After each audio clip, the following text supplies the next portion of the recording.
Los datos son inciertos, pero se observa cierta tendencia al alza. En cuanto a la estacionalidad, es variable. Por ejemplo, en Estados Unidos y Reino Unido ocurre más en invierno y en primavera. En China y Corea más en verano y en Japón todo el año.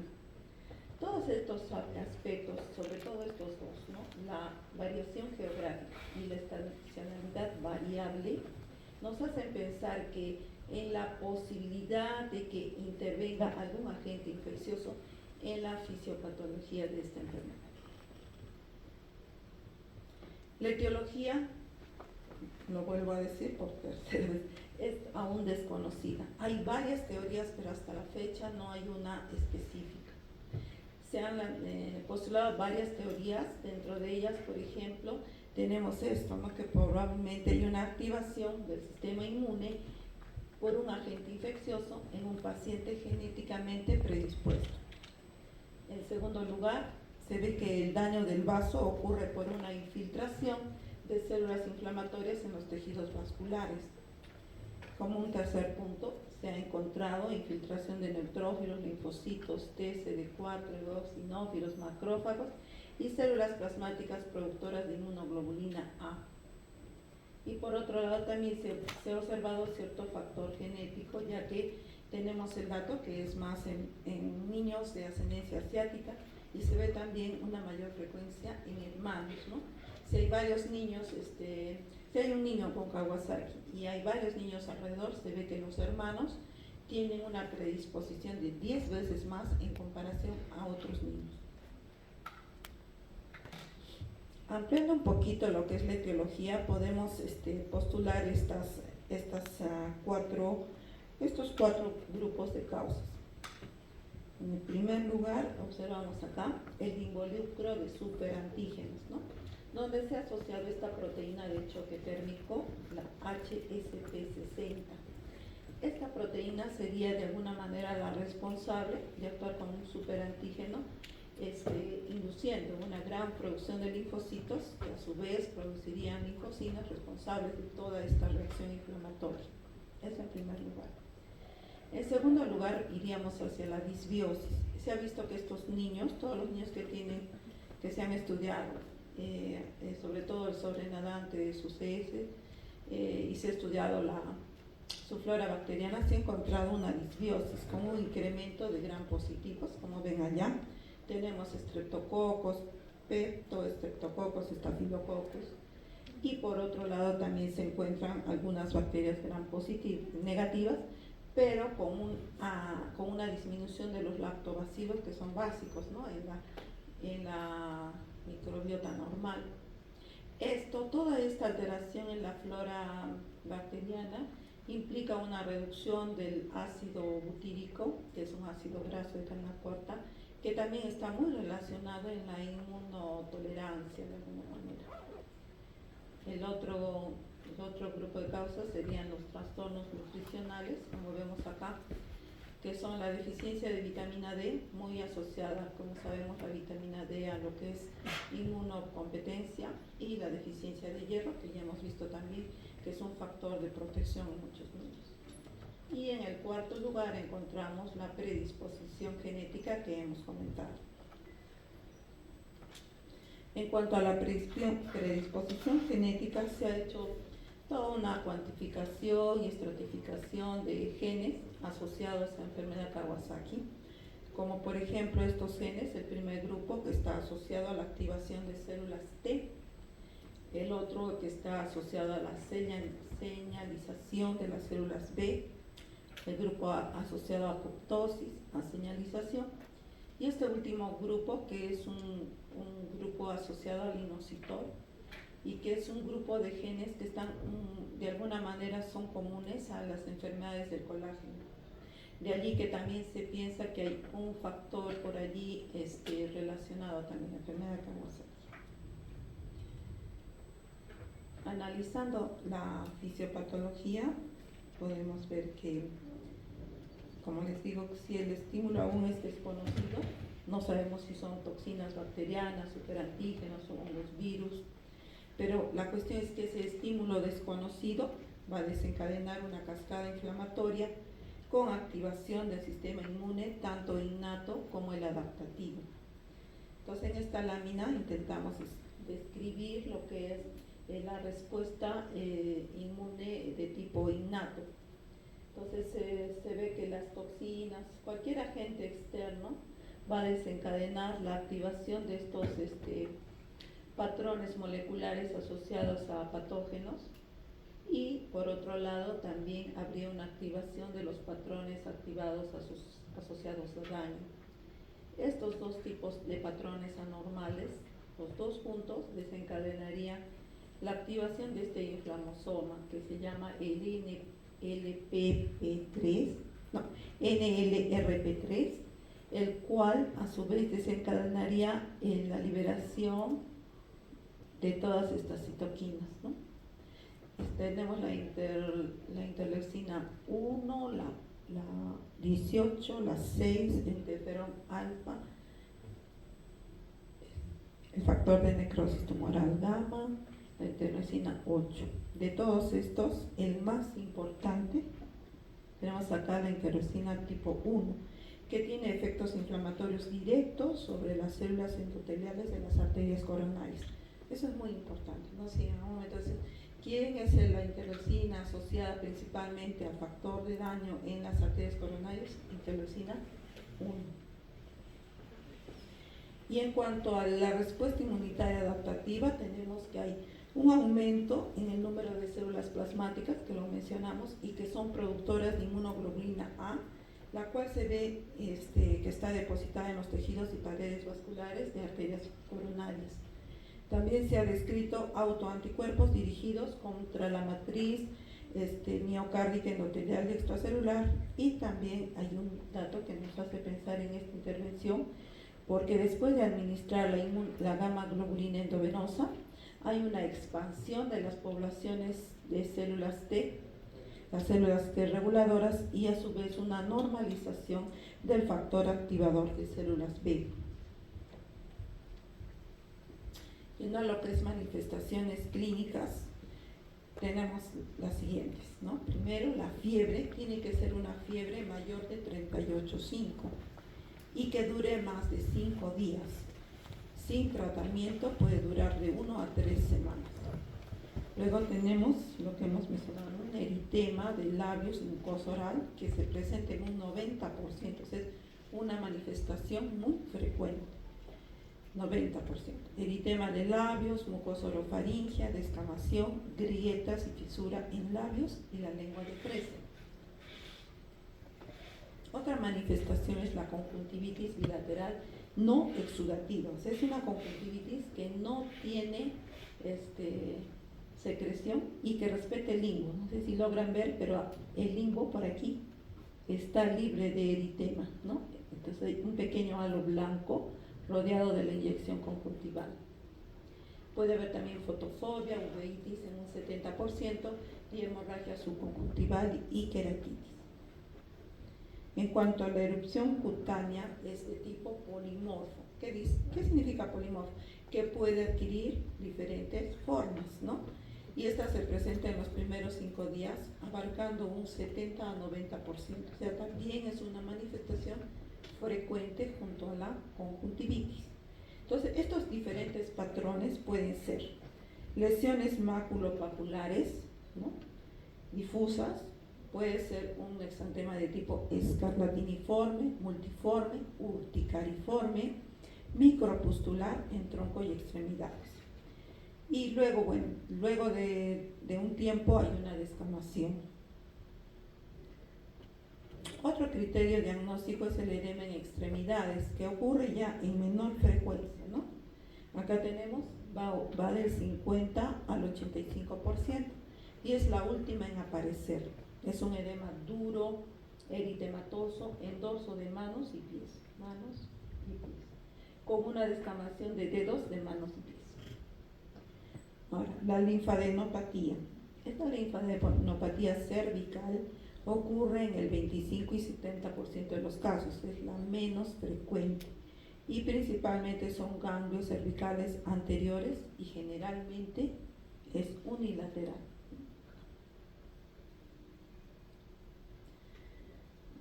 A nivel cardiovascular, si bien no son criterios, no son parte de los criterios diagnósticos, pero sí apoyan a nuestro diagnóstico, el encontrar taquicardia, ritmo de galope, generalmente secundarios a una miocarditis linfocítica y derrame pericárdico. El 25 a 30% tienen dilatación de arterias coronarias en el momento del diagnóstico. Y el aneurisma generalmente ocurre después del 10º día de enfermedad, ¿no? Acá tenemos el aneurisma de arteria coronaria. Acá tenemos. Otras manifestaciones clínicas pueden ser artritis de grandes articulaciones, diarrea, vómitos, dolor abdominal, irritabilidad, letargo, tos, orrinorrea, hiporexia y artralgia. De todos ellos, los que llaman más la atención es la irritabilidad. Es como que un factor común, si bien no está considerado, como les digo, como criterio, pero generalmente es un niño muy irritable.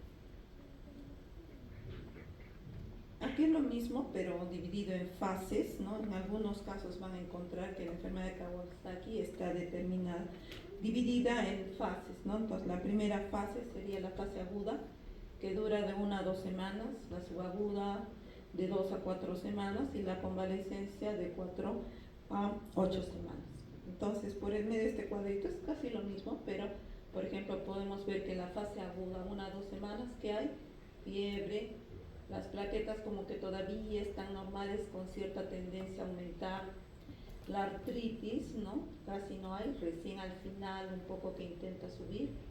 Cardiovascular sí es posible encontrar miocarditis, en piel al inicio no, pero a partir del 5º o 6º día encontramos el eritema en palmas y plantas, lesiones en boca, la conjuntivitis que también está, y la adenopatía cervical. O sea, como estos dos criterios están aquí.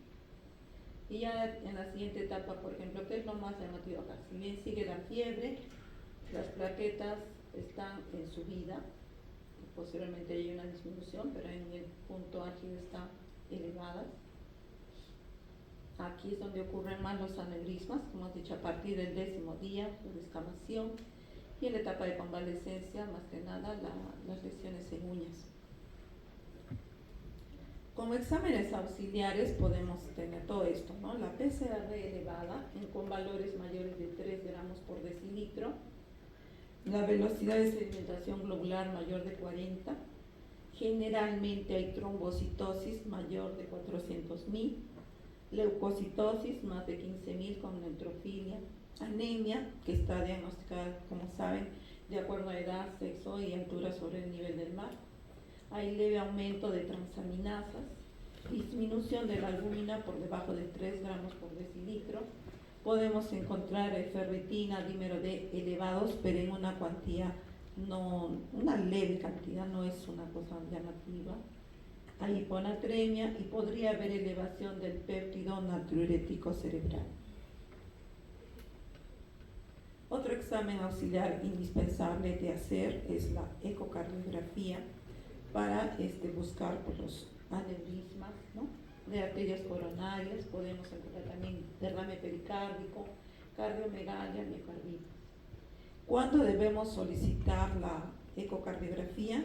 Al momento del diagnóstico, en primer lugar, 1 a 2 semanas después y de 6 a 8 semanas después, si es que antes no hay complicaciones.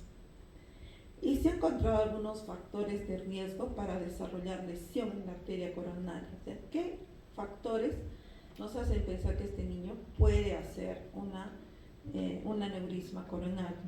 Tenemos en primer lugar el género masculino, que la edad sea menor de 12 meses o mayor de 8 años, que la fiebre dure más de 10 días, la leucocitosis mayor de 15.000, la hemoglobina menos de 10, que no haya trombocitosis, sino más bien trombocitopenia, hipoalbuminemia, hiponatremia, y una fiebre persistente o recurrente después de 36 horas de administrar el tratamiento a base de gamma globulina intravenosa. Entonces, para hacer el diagnóstico nos basamos en los criterios. Entonces, ¿cuáles serían los criterios, no? Tiene que ser fiebre, como les digo, por más de 5 días, una fiebre mayor de 38,5, combinada con al menos 4 de los siguientes criterios clínicos. O sea, la fiebre no la estamos contando como un criterio clínico, o sea, la fiebre siempre tiene que estar. Entonces, fiebre alta, más de 5 días, combinado con los siguientes 4 criterios, por lo menos 4 de los 5 criterios que hemos mencionado, que los vuelvo a decir. La inyección conjuntival bilateral, cambios en la mucosa oral, que hemos dicho pueden ser labios enrojecidos, con grietas, lengua de fresa. Tercer lugar, cambios en las extremidades periféricas, que incluyen eritema en palmas y plantas, y también el edema en dorso de manos y pies. En cuarto lugar, la erupción polimorfa, que hemos dicho, que puede adoptar diferentes formas, ¿no? Puede ser escarlatiniforme, morbilliforme, urticariforme. Y el quinto, la linfadenopatía cervical, donde el ganglio debe medir más de 1,5. Entonces, ¿cómo es el criterio de un Kawasaki completo? Es fiebre más de 5 días combinada por lo menos de 4 de estos 5 criterios.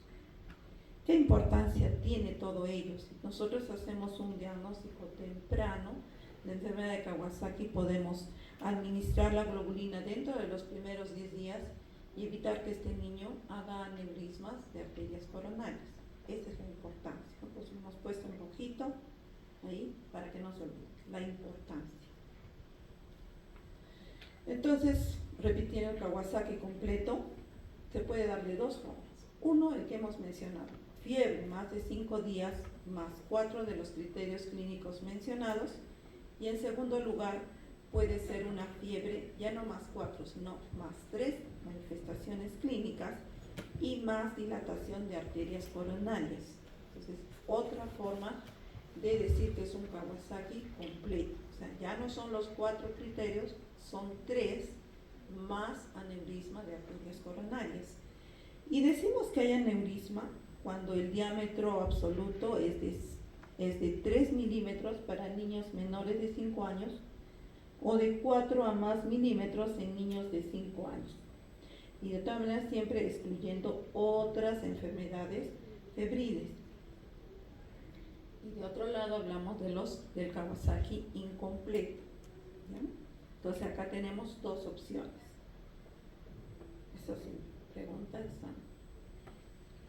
Fiebre, entonces Kawasaki incompleto tenemos 2 posibilidades. Fiebre más 2, ya no 3, más 2 manifestaciones clínicas con dilatación de la arteria coronaria y exclusión de otras enfermedades febriles. Entonces acá tenemos una forma de diagnosticar Kawasaki incompleto. Y otra opción es cuando la fiebre está asociada con 2 o 3 manifestaciones, no hay dilatación de arterias, pero se asocia a algunas de las listas de la lista de otras características importantes que está aquí en el cuadro de color rojo. Estas otras características clínicas importantes son elevación de transaminasas hepáticas en las primeras etapas de enfermedad, aumento de leucocitos en la orina, o sea, leucocituria, trombocitosis en fase de convalescencia, elevación del péptido natriurético cerebral, regurgitación de la válvula mitral o derrame pericárdico en la ecocardiografía, agrandamiento de la vesícula biliar o hipoalbuminemia o hiponatremia. Entonces, ahí tenemos los 2, Kawasaki completo, Kawasaki incompleto. ¿Con qué haríamos diagnóstico diferencial de esta enfermedad? Como hemos dicho, como el exantema es polimorfo, es una enfermedad diagnosticada pues, por criterios. Tenemos la obligación de hacer diagnóstico diferencial, por ejemplo, con la infección de adenovirus, enterovirus, sarampión, Epstein-Barr, SARS-CoV-2. Como bacterianos, la fiebre escarlatina, leptospirosis, fiebre de las montañas rocosas, fiebre reumática. Debe diferenciarse de las reacciones de hipersensibilidad a medicamentos y la enfermedad reumática, una enfermedad reumática como la artritis reumatoide juvenil. cuadro diferencial de algo que ocurrió en la pandemia, donde habían casos, el famoso MIS-C, que es el síndrome multisistémico asociado a COVID, y que daba unos cuadros muy similares a Kawasaki. Pero hemos encontrado acá en este cuadrito, les establezco las diferencias, ¿no? La edad, por ejemplo, en Kawasaki, niños menores de 5 años, mientras que en el MIS-C va de 5 a 21 años. Criterios diagnósticos, los dos tienen sus criterios diagnósticos. ¿Quién afecta más el sistema gastrointestinal? MIS-C. ¿Quién ataca más el sistema respiratorio? MIS-C. La ascendencia, en caso de Kawasaki, asiática. MIS-C, africana o hispana. Cambio en mucosas. Los dos tienen cambio en mucosas, pero ¿quién tiene más? ¿Quién tiene más, Diego? Kawasaki, ¿no? Kawasaki. Listo. El rash generalmente lo tienen los dos. Los porcentajes van un poco por ahí. Cambio en extremidades. Un poquito gana Kawasaki.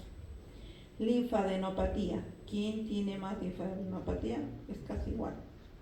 La posibilidad de shock. MIS-C. En cuanto a la proteína C, vitamina PCR, velocidad de sedimentación, troponina, ferritina, dímero D, los dos tienen aumentados, pero acá están en cruces, ¿no? Kawasaki menos elevado que MIS-C. En ese cuadrito están todos unidos. Entonces, una vez que tenemos el diagnóstico con los criterios que hemos mencionado, ya sea Kawasaki completo o incompleto, damos el tratamiento, ¿no? Porque la premura es administrar tratamiento antes del 10º día y evitar que este niño haga aneurisma. Entonces, el tratamiento consiste en inmunoglobulina intravenosa, la cual disminuye fiebre e inflamación, evita, si la damos precozmente, la formación de aneurismas coronarios. La dosis es 2 gramos por kilo a pasar en 12 horas. Y como les digo, de preferencia antes del día 10. A esta inmunoglobulina le asociamos el ácido acetilsalicílico, que actúa como antiinflamatorio antitrombótico en dosis altas o medias, ¿no? Se proponen dosis de 80 a 100, algunos son un poquito más reservados, dicen no, 80 a 100 mucho, les dan de 80 a 50 miligramos kilo día, y esta dosis total la repartimos cada 6 horas y se le da tanto tiempo como hasta 48 a 72 horas que el niño esté sin fiebre. Entonces, más o menos, eso incluye unas 6 a 8 semanas. Y luego ya podemos reducir la dosis a 3 a 5 miligramos kilo día por otras 6 a 8 semanas. Tenemos también escala de riesgo para predecir la resistencia al tratamiento de inmunoglobulina intravenosa. ¿Cómo son estos, no? Tenemos que haya leucocitos con desviación izquierda persistente, como les digo, ya no trombocitosis, sino trombocitopenia, hipoalbuminemia, hiponatremia, hiperbilirubinemia, elevación persistente de PCR o pacientes menores de 1 año. A estos niños que ya estamos viendo que no responden a la inmunoglobulina, podemos dar una segunda dosis de inmunoglobulina a la dosis ya estipulada y podemos asociar pulsoterapias a base de metilprednisolona en dosis de 20 a 30 miligramos kilo día intravenosa por 3 días. Entonces ahora vamos a hablar de la enfermedad de Lyme.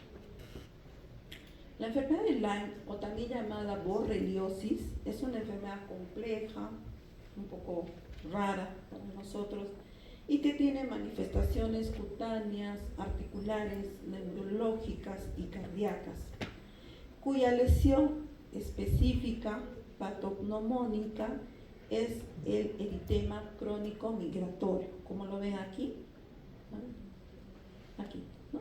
El eritema crónico migratorio. Miren la extensión que puede alcanzar, ¿no? Dice hasta 70 centímetros. Pues. Es lesión patognomónica de enfermedad de Lyme. La epidemiología, como ven la parte sombreada, principalmente se disemina, está presente en el hemisferio norte, ¿no? Norteamérica, Europa y algunas zonas de Asia. Esta enfermedad fue descrita por primera vez en 1976 por el doctor Burgdorferi. De allí viene el nombre de la bacteria, ¿no? La bacteria causante de la enfermedad de Lyme la bacteria es la Spirocheta, lleva el nombre Burgdorferi, más la enfermedad de Lyme viene del lugar donde ocurrió el primer caso, ¿no? Que ocurrió en el lugar de Old Lyme de Connecticut. Ahora, su distribución, como les digo, depende del vector. El vector es una garrapata que se presenta en áreas forestales de hoja caduca del hemisferio norte, como ven, Norteamérica y Europa. Ahora, por no ser una enfermedad de declaración obligatoria, no hay estadística de incidencia, ¿no? Tenemos algunos datos aislados, por ejemplo, de España, que encuentran de 3 a 5 casos por 100.000 al año y que básicamente están diagnosticados en la etapa del eritema marginal, o sea que etapas posteriores no han sido diagnosticadas. En el futuro se supone que va a haber un aumento en la distribución, ¿no? Que probablemente empiece a descender este vector, ya sea por el calentamiento global o el cambio de ruta de aves migratorias. Entonces, esta enfermedad de Lyme, que les he dicho, lleva el nombre del lugar donde fue descubierta por primera vez, se produce por la infección de una espiroqueta llamada Borrelia burgdorferi. Entonces, enfermedad de Lyme o borreliosis es lo mismo, ¿sí? Su vector, ¿cuál es el vector de esta bacteria? Es una garrapata de Ixodes ricinus que infecta al hombre principalmente en el estadio de ninfa. Entonces acá tenemos, por ejemplo, bueno, tiene su estadio en huevo, larva, ninfa, está el adulto macho, adulto hembra. Entonces este estadio ninfa es el que infecta al hombre. Nos preguntamos en qué estadio ataca al hombre este vector, es en el estadio ninfa. Acá hay un cuadrito sobre el ciclo biológico de esta enfermedad. Podemos ubicarnos aquí, ¿no? Arriba, estos son los hospederos, viene a ser el hospedero definitivo, que son los venados, contienen el estadio adulto del vector, ¿no? Entonces salta la garrapata hembra al campo, allí tiene sus huevos, estos huevos eclosionan, al eclosionar se forma la larva de 6 patas, y esta se posiciona sobre el hospedero primario, que en este caso son roedores. Entonces asumimos que estos roedores podrían estar enfermos, digamos que ellos están contaminados con la Borrelia burgdorferi. Al picar la garrapata a estos roedores se contagia, ¿no? Entonces luego estas larvas mudan a ninfa, pero ya están infectadas, o sea, ya tienen la borrelia. Y luego abandonan a este huésped y se pueden posicionar en el hospedero secundario, que pueden ser otros roedores, pueden ser ardillas, por ejemplo, o accidentalmente infectar al hombre. ¿Cómo estaría infectando al hombre, no? En estas zonas suelen hacer, las familias en época de calor suelen hacer sus famosos picnic, ¿no? Donde se ponen en el campo, llevan su comida, ¿no? Se ponen en el pasto, en el suelo, y allí pueden ser picadas por estas garrapatas en estadio de ninfas y adquieren la borreliosis, ¿no? Esa es una opción. También hay otra opción que como adulto también lo contamine, pero la forma que más fácilmente contamina al hombre es la etapa de ninfa. Y bueno, después esta ninfa evoluciona a adulto y va al hospedero terciario, que es los venados, ¿no? Los venados. Ese es el ciclo biológico de la enfermedad de Lyme. Manifestaciones clínicas las podemos dividir en 3 grupos, ¿no? La fase precoz localizada, tenemos la fase precoz diseminada y la fase crónica. Entonces volvamos a la precoz localizada. Acá, como les digo, lo más llamativo es este eritema migratorio, también le llaman el signo de la escarapela, o también llamado el tablero de, ¿cómo se llama? Como de puntero, ¿no? Puntero de flecha, ¿no? Cuando hacen el tiro al blanco, Entonces, dice que este es el mejor marcador de enfermedad de Lyme en esta etapa y se considera patognomónico, aparece 1 a 15 días después de la picadura de la garrapata y esta lesión roja se va extendiendo hacia los bordes, dejando la parte clara hacia adentro, ¿no? Entonces, lo que pasa, esa parte roja se va yendo hacia los costados, dejando una zona de palidez en el centro y la parte roja. Entonces, claro, si ustedes ven, parece una escarapela. También puede acompañarse este signo cutáneo por astenia, cefalea, mialgias, artralgias, linfadenopatía regional y en algunos casos rigidez de nuca. Pasamos a la segunda fase, que es la precoz diseminada. Esta ocurre después de semanas o meses de la picadura. O sea, pasa tanto tiempo que a veces el paciente se llegó a olvidar que le picó la garrapata. Y entonces empieza a tener signos neurológicos y menos frecuentemente problemas cardíacos, eritemas anulares, secundarios, en lugares diferentes a la picadura, pero son más pequeños que el signo de escarapela, ¿no? Son pequeñitos, no son tan típicos, por ello es que es a veces difícil hacer diagnóstico en esta etapa. Por lo tanto, también es difícil pensar y dar tratamiento, entonces la enfermedad persiste en el tiempo. Como signos neurológicos tenemos la parálisis facial, que puede ser uni o bilateral, puede haber polirradiculitis muy dolorosa y cambiante, meningitis linfocítica, imagínense. Puede haber a nivel cardíaco bloqueo auriculoventricular, la artritis es menos frecuente y esta fase puede durar semanas o meses y tiende a autolimitarse, pero con algunas recidivas.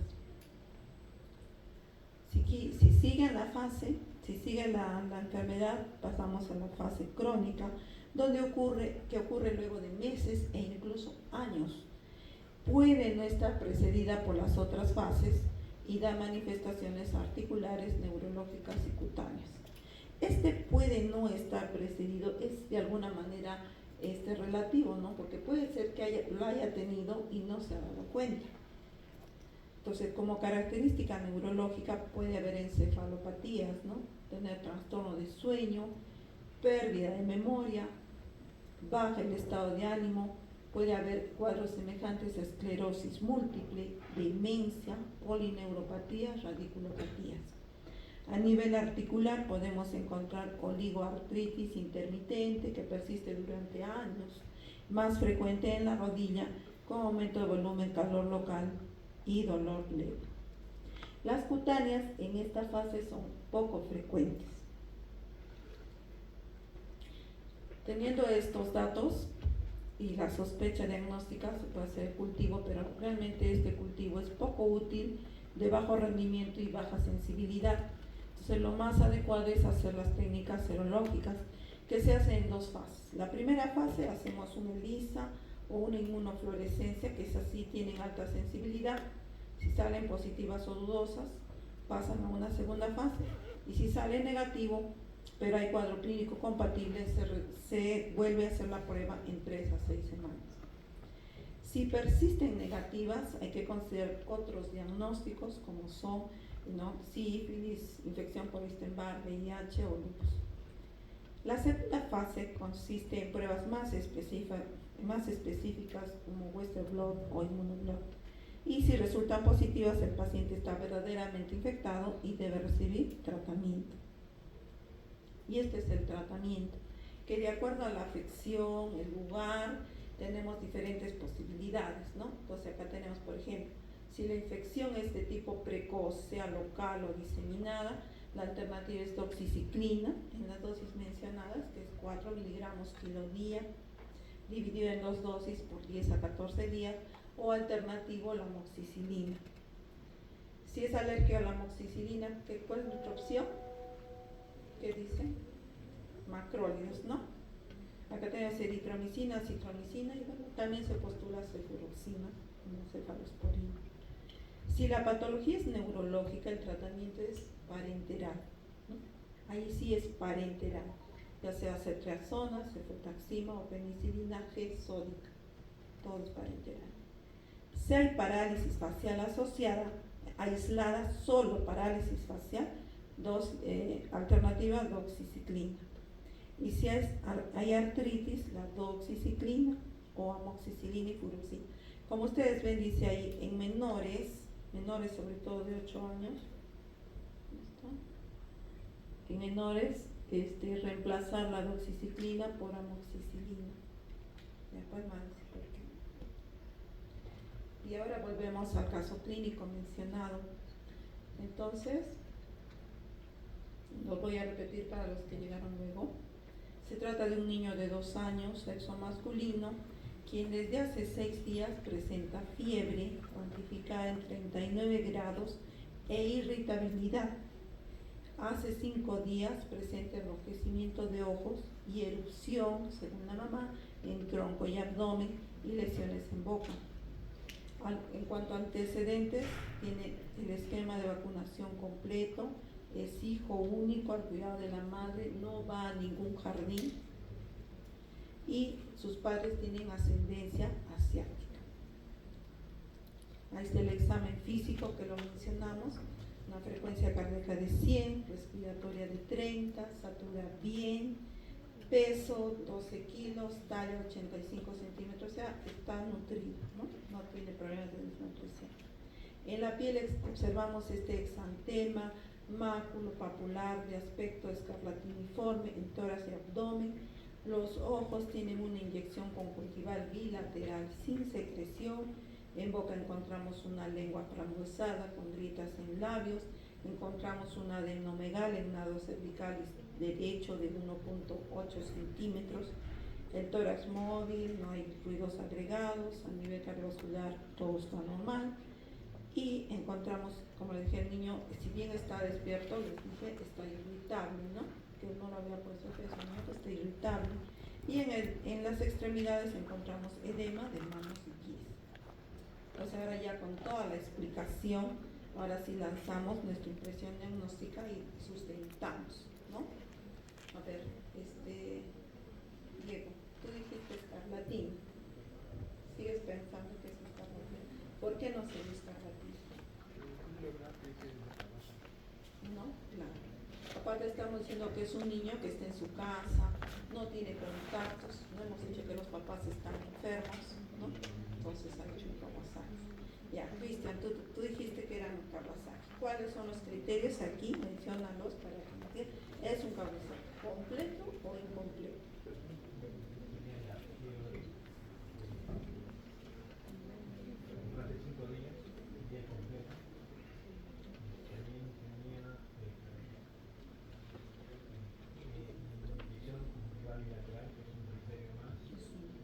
Una pregunta, ¿la fiebre es un criterio? No, ¿cierto? La fiebre es una condición, ya, que la deben tener todos. Ahora empiezan los criterios. ¿Cuál es el primero? La inyección conjuntival bilateral. Ya, segundo. También el exantema. 2. Cambios en la mucosa como la saqueza de agua. 3.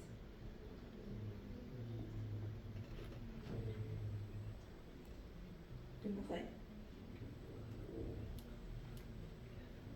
Un cuello que hay. Ya. ¿Y en extremidades?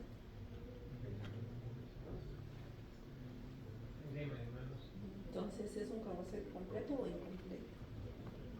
Es completo, ¿no? Entonces sí está, o sea, un poquito exagerado el caso clínico, pero es para que no tengan duda. Este es un Kawasaki completo.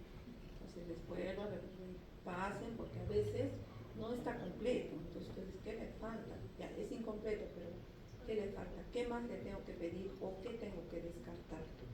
¿Para qué? El fin es lograr un diagnóstico precoz, sin duda, para empezar el tratamiento y evitar que este niño tenga problemas a nivel coronario.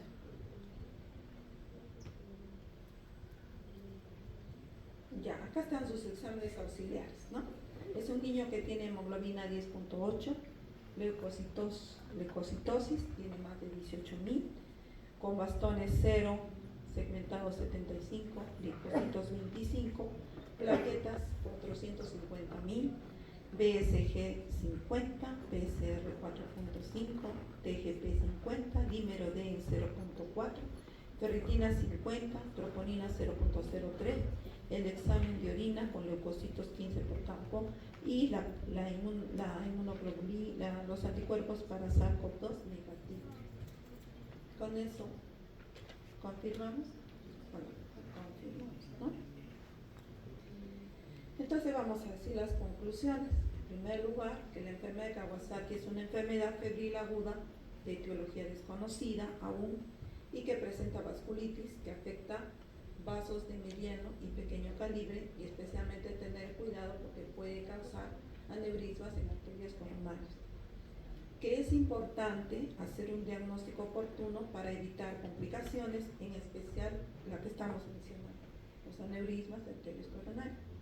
La enfermedad de Lyme o borreliosis es una enfermedad compleja con manifestaciones variadas y debe sospecharse su diagnóstico por antecedentes epidemiológicos y clínicos y dar tratamiento precoz para evitar secuelas incapacitantes en los